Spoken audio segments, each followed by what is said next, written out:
Sugar, one of the world's oldest commodities. The first domestication of sugar, when the people of Papua New Guinea chewed it raw, date back to 8000 BCE. As the trade of sugar spread around the world, the processing and harvesting of it also circulated. Today, one of the biggest sugar-producing regions on the planet lies here in South Florida, in a lush agricultural region known as Muck City. I consider Big Sugar a blessing. They employ a lot of people. They're good for the soil. They're just good. Belglade, Pahokee, and Clewiston, Florida form the hub of the Glades sugar-producing region, which is the largest in the U.S., with more than 15 million tons of sugar flowing from these fields each year. I actually have a lot to thank that industry for. I'm a first-generation American. Both my parents are from Jamaica. My dad was one of those migrant workers who traveled back and forth from Jamaica, who before they had these harvester machines, used to cut the cane manually with cane knives. And so it got my family to America. But there's one aspect of the sugar business here that's not so sweet. Before harvesting, farmers typically set their fields ablaze, which reduces the cost of shipping and processing, a practice that started a heated debate. And this has been ongoing. Their burning practices have changed. I remember as a kid, they used to light the sugar cane on one side of the field and let it burn across. And it generated more debris and more smoke. Now what they do is they go around and burn the perimeter of the field, and it burns in and goes straight up, which then incinerates more of the vegetation. So you get a cleaner burn. So it's a story and a reason why they burn the sugar cane, either to make it sweeter or the machine can get in there easier. I don't know, but for years, it's caused a lot of respiratory problems for a lot of people. The cane fields are a blessing to many, they're a curse to others.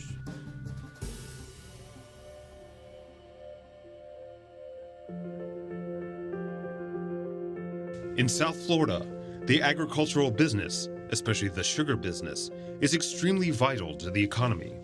We know when they go burn the sugar cane, they see a sugar cane burning, oh, that's income. It's a good thing because it basically contributes to the economy. Ashes for the sugar cane. We're gonna work on the sugar mill, getting us some money. The Glades region of Palm Beach County is where 75% of sugar in Florida is grown. In every harvest season, nearly 500,000 acres of sugarcane are burnt, a pre-harvest ritual that has been practiced for decades and even generations. A controlled fire line is ignited across the sugarcane field. 25% of the plant stock is burned, including the tops, straw, and the green and dry leaves, all of which are referred to as trash.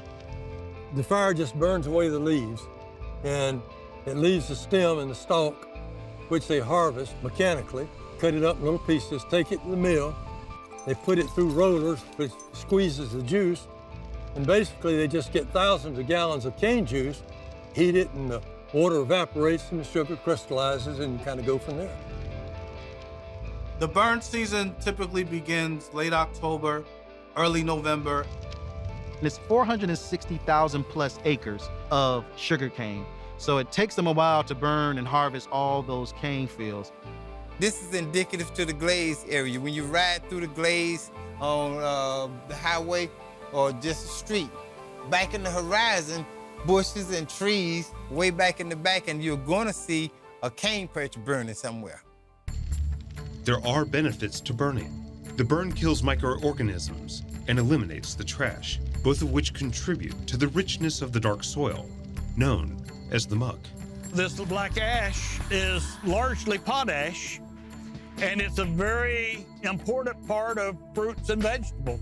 It is the source of fertilizer, but it goes into the atmosphere, and wherever the wind is blowing, eventually it falls. One of the things about the harvest season here in the sugarcane country is they burn every day, Monday through Sunday, so there's no days off. So black snow during burn season here in the muck is as snow is in Antarctica. It's crazy because they're like these nice sized particle pieces that are just slowly falling down on your persons, on your property. It's not like it's a long period of time, but when it does happen, it's very prevalent. It could be as long as an inch or two long, and it gets on your clothes. When the black smoke rises from the burning sugarcane, it releases a myriad of hazardous compounds, including formaldehyde, carbon monoxide, and ammonia, which can result in respiratory distress, causing concerns from the communities to grow and raising a debate to adjust or change these ongoing burning practices. We get this black ash that falls down in pieces, and since we don't get regular snow, that's what we call Pahokee snow. You can see it on either side of the road. You can feel it because elements of the suit will actually permeate to your car. You kind of feel it in your clothes a little bit. It has a major effect on anybody who comes in contact with the muck. They've been dropping that ash on me personally for 53 years. I don't think it's healthy, to be honest with you. I can cut out breathing ash for 53 years and something not be wrong with you. Come on, man.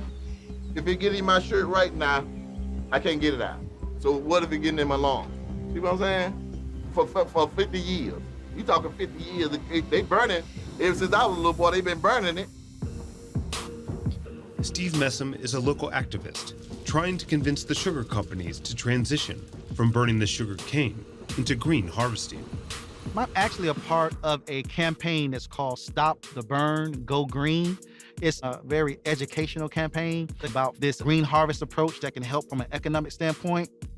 People are having all of these health issues, and something has to give. In Messam's eyes, the glades bear the brunt of the cane burning, while the wealthier communities on the other end of Palm Beach County are spared the smoke and black snow. Whenever the wind is blowing east to our more affluential neighbors, they actually give them a courtesy and they don't burn. But when it's blowing west towards us, here in the muck, they burn away. What about us? We literally have homes, high schools that are in cane fields, and they burn away. And our kids have to deal with it, our residents has to deal with it. That's just something that I think is just ridiculous. The burn permits are based on the direction of the wind and how strong and that kind of thing. To put this in perspective, during the harvesting season, every morning during the season when growers apply for permits, if the wind would be projected to carry that smoke and ash towards the more affluent communities of eastern Palm Beach County, then a permit would be denied that day. However, when the winds would carry the smoke and ash towards the Glades communities in the Everglades agricultural area, then the growers can burn away with otherwise minimal regulations or protections put in place. The sugar industry maintains that burning supports local jobs. Messam and his fellow advocates point to no-burn green harvesting, which, in addition to keeping people employed in the fields, can turn the previously burned-off leaves into biomass for making paper cups and plates. There are some things moving in the right direction. We just gotta continue to educate, continue to advocate. We're not trying to take away jobs.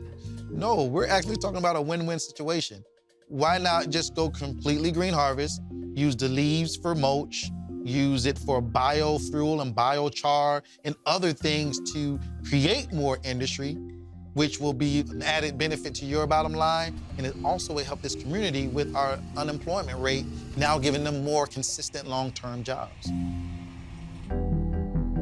But across generations in the Glades, there are many who see the Stop the Burn campaign as a threat to local livelihoods.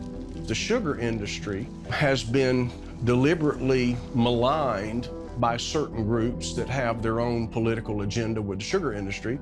We just happen to be caught in the middle. And a lot of people are successful in the Glades because of those burns, as some people would say. So it hadn't affected me or anybody in my family. Let's not underestimate the importance of agriculture in Palm Beach County. You need this, because without agriculture, we don't have a lot of the amenities that you see here on the coast without the agriculture and the muck.